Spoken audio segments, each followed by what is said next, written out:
गौतम बुद्ध का जन्म ईसा से 563 साल पहले जब कपिलवस्तु की महारानी महामाया देवी अपने नहर देवदाह जा रही थी तो रास्ते में लुम्बिनी वन में हुआ।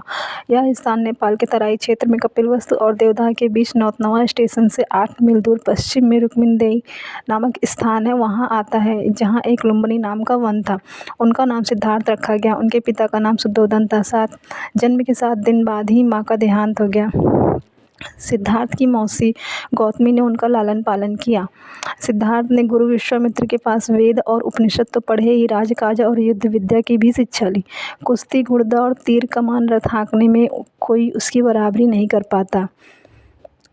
सिद्धार्थ के मन में बचपन से ही करुणा भरी थी। उनसे किसी भी प्राणी का दुख नहीं देखा जाता था। यह बात इन उदाहरणों से स्पष्ट भी होती है। घुड़दौड़ में जब घोड़े दौड़ते और उनके मुंह से झाग निकलने लगता तब सिद्धार्थ उन्हें थका जानकर वहीं रोक देते और जीती हुई बाजी हार जाते थे।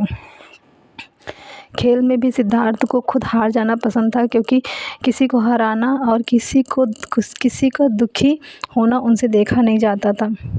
एक समय की बात है, सिद्धार्थ को जंगल में किसी शिकारी द्वारा तीर से घायल किया हंस मिला।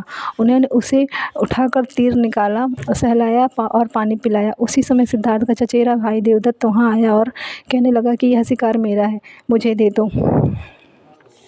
सिद्धार्थ ने हंस देने से मना कर दिया और कहा कि तुम तो इस हंस को मार रहे थे, मैंने इसे बचाया। अब तुम ही बताओ कि इस पर मारने वाले का हक होना चाहिए कि बचाने वाले का। देवदत्त ने सिद्धार्थ के पिता राजा शुद्धोधन से इस बात की शिकायत की।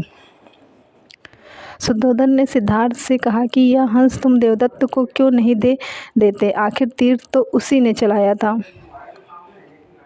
इस पर सिद्धार्थ ने कहा, पिताजी यह तो बताइए कि आकाश में उड़ने वाले इस बेकसूर हंस पर तीर चलाने का उसे क्या अधिकार था? हंस ने देवदत्त का क्या बिगाड़ा था? फिर उसने तीर क्यों चलाया?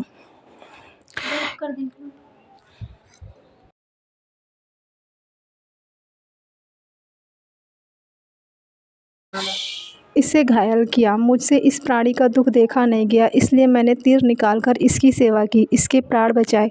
हक तो इस पर मेरा ही होना चाहिए। राजा शुद्धोधन को सिद्धार्थ की बात जच गई। उन्होंने कहा कि ठीक है, तुम्हारा कहना, मारने वाले से बचाने वाला ही बड़ा है, इस पर तुम्हारा ही हक है।